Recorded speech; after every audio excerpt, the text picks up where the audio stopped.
Okay, so let's really dig into this one. Imagine, if you will, a place so incredibly remote, just steeped in this profound silence. And then think about a vow taken centuries ago, but somehow it's still echoing, not just, metaphorically through history, but like physically, audibly, today. We're talking about something really, really out there. A mummified body way up high in the Himalayas that people claim, well, that it sings. Sounds completely unbelievable, right? Almost like something out of a I don't know, a really dark fairy tale. But here's the thing. What if there are documented cases, even scientific attempts to understand this really chilling phenomenon? So today on the Deep Dive, that's exactly our mission. We want to explore this whole enigma. We're going to take you on a journey looking at the ancient legends, the really unsettling reports, and even some startling scientific ideas about this singing corpse of Yamunotri. Just be ready, because this story, it really pushes the boundaries of what you think is possible. All right, so the story really kicks off centuries ago. High up near Yamunotri, which is already this incredibly sacred place, right? There was this ascetic, Swami Anandgiri, and he undertook this immense challenge. He took a vow called Manvarata. Right, the vow of eternal silence. Exactly, eternal silence. And Yeah. for 40 years, 40, he sat meditating in this glacial cave. And get this, his body was apparently slowly mummifying while he was still alive because of the intense Himalayan cold. That level of commitment, it's almost impossible to even fathom. A conscious, living mummification process. Just incredible. Incredible. And then comes this really dramatic, almost violent turn. On the very night he supposedly achieved enlightenment, this act of just bitter jealousy changed everything. The rival. Yeah, a rival, totally consumed by envy apparently, went to the Swami and did something horrifying, sewed his lips shut with silver thread. Oh, that's just brutal. A physical act to enforce the silence he'd already vowed. Totally brutal. And as he was suffocating, unable to speak, he somehow uttered this final desperate curse. And what's really fascinating, or maybe chilling is the better word, is how visceral that curse is. It's tied directly to the act that was silencing him. Swami Anand, in those last moments, basically proclaimed, "If I may not speak truth, then let my corpse sing lies until the mountains crumble." Wow. Yeah, it's not just like a figure of speech. It really sets the stage for this physical manifestation of his torment, a literal voice in death, precisely because he was silenced in life. So that was his last act. As he was being silenced, this terrifying promise, what happened right after when they found him? Well, the immediate aftermath, according to the stories, was just as unsettling. Villagers eventually found him, and they said his throat, even though he was dead, was still Vibrating. vibrating, yeah, like with trap chants, or maybe the curse itself just taking hold. So they enshrined him, as you would in a temple nearby. But here's the really remarkable claim. The legend says, and people who visit claim to witness it, that he continues to sing, even today, fulfilling that ancient, terrifying vow. It really makes you think about the power of intention, especially like a dying wish or curse. Absolutely, the weight of that final moment. Okay, so that really brings us straight into what people report happening now at this place they call the Temple of Forgotten Names. Because this is where it gets, well, honestly, it gets really weird and deeply unsettling. No. The main thing people report seeing is this.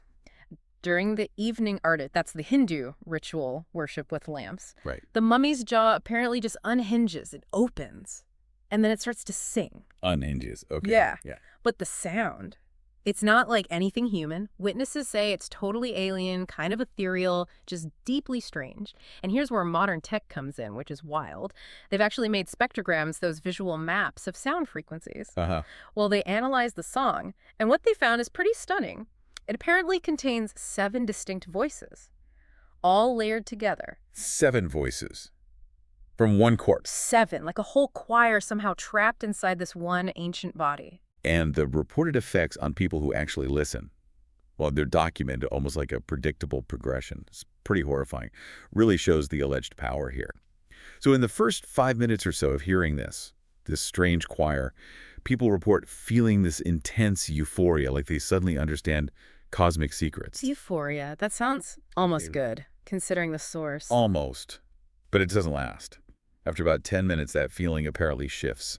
It turns into something much more alarming. Memory loss. Oh. Yeah, a gradual creeping memory loss. People say they forget their own name first, that absolute core of your identity. Then the faces of their family, gone. Just like that. Your own name. That's the claim. If they stay longer, say 15 minutes or more, the accounts say they start speaking in tongues. Seriously? Yeah, and apparently the sounds they make eerily match the bizarre non-human language the corpse is supposedly singing. Wow. It really makes you ask, what on earth is happening to someone's consciousness, to their memory? It sounds like a complete unraveling of identity, more than just hearing things. That idea of identity just unraveling, that is genuinely terrifying. So what does this actually mean for people who experience it? The implications seem huge.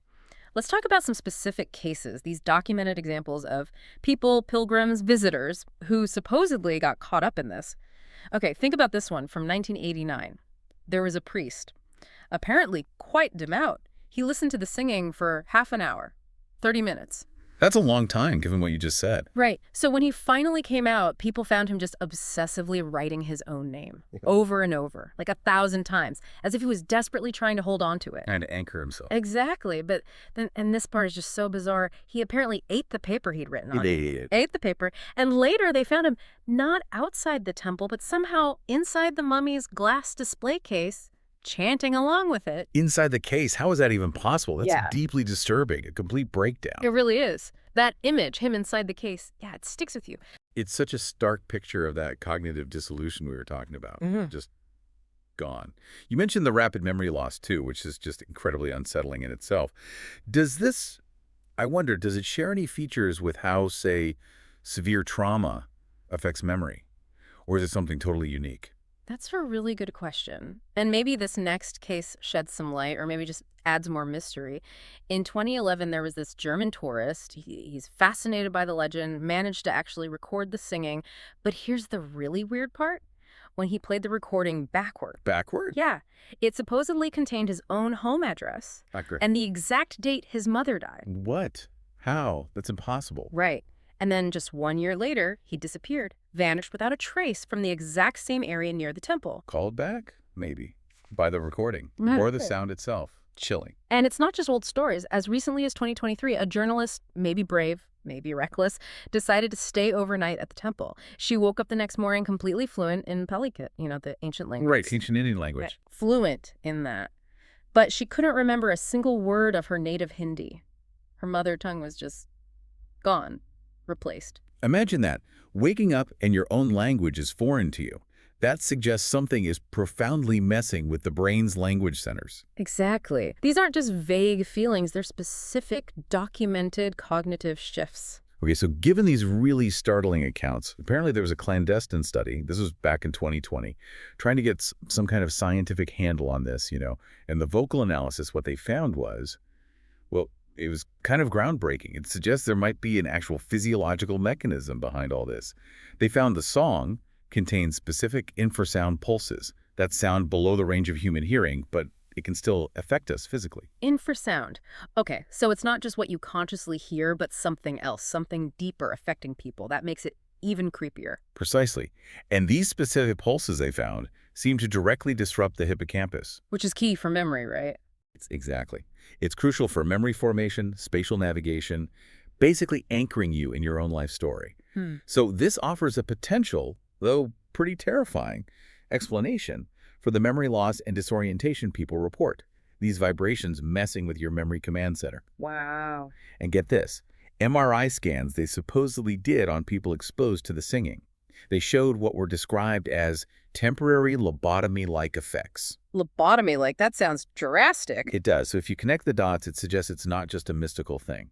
There seems to be a measurable physical impact happening, a direct link between the sound, the brain changes, and the loss of identity.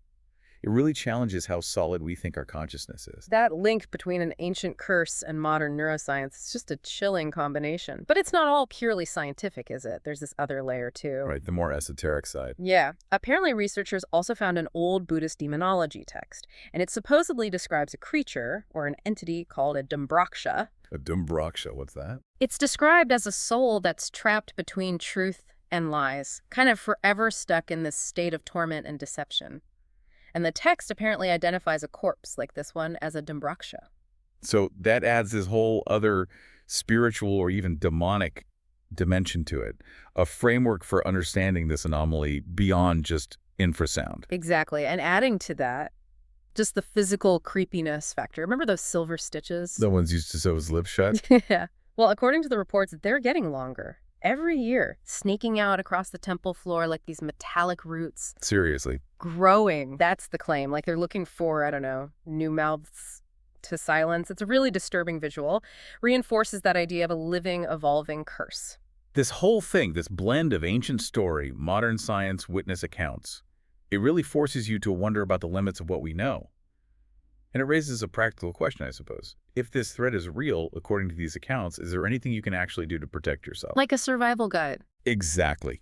The accounts offer some really specific, almost ritualistic advice.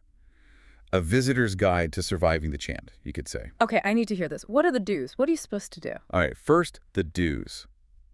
They say you should chew betel leaves constantly. Betel leaves. Why? The belief is that tannins in the leaves somehow block your body from absorbing the infrasound, kind of like a natural shield. It's very specific. Oh, okay. What else? Second, wear copper earrings.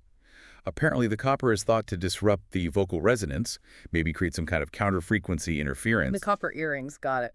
And maybe the most critical one, you have to recite your own name out loud every 2 minutes. Every 2 minutes. Why? It's supposed to anchor your identity, constantly reaffirming who you are to fight off those memory-erasing effects. It's like a mental defense combined with the physical ones. Fascinating. Okay, so those are the do's. What about the don'ts? What do you absolutely not do? Right, the don'ts are just as important. First, absolutely do not make eye contact with the corpse. Why not? The belief is that locking eyes syncs your breathing pattern to its song. Makes you much more vulnerable to the effects. Okay, no eye contact. What else? Also, never, ever touch the silver threads.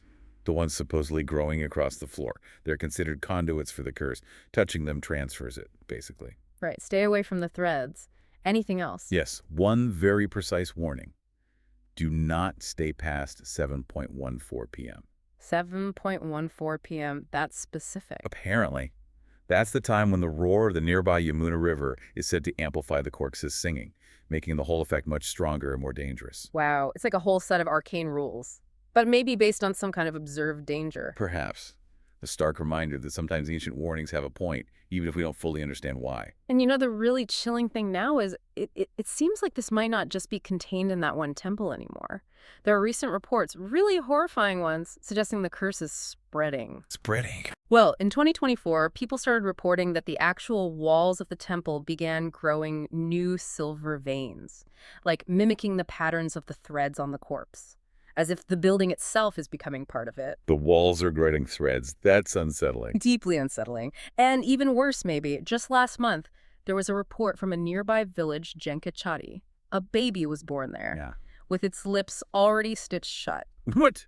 No, a newborn. A newborn baby, seemingly born silenced, just like the Swami centuries ago. That's beyond horrifying. Mm-hmm. That implies replication. Exactly. And then there's this.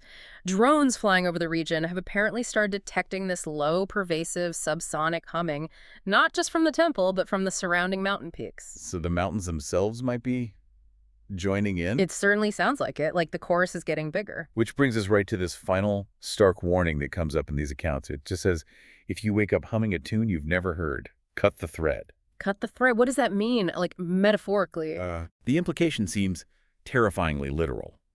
It suggests Swaminathan isn't just singing his lies anymore. He's actively recruiting soloists. Recruiting. Yeah. Like the curse isn't just about making you forget, it's about making you part of it, spreading his fate, expanding this silent yet singing choir of the damned. Mm. It really makes you ask, could a broken vow, an act of betrayal, actually manifest into a physical threat that propagates itself? It really does make you wonder, doesn't it? What other echoes from really ancient, desperate vows might still be out there, vibrating in some hidden corner of the world, just waiting for someone to hear them, or maybe waiting for an identity to take over. This deep dive into the singing corpse of Yamunotri, it's really offered this glimpse into something that feels way beyond our normal understanding, this terrifying mix of ancient curses, memory loss, identity theft, and even modern science that still can't quite explain the horror. Well, thank you for joining us on this pretty unforgettable deep dive. We hope it leaves you with maybe a few things to think about. Till next time, stay curious, and maybe, just maybe, listen carefully to any new tunes that pop into your head.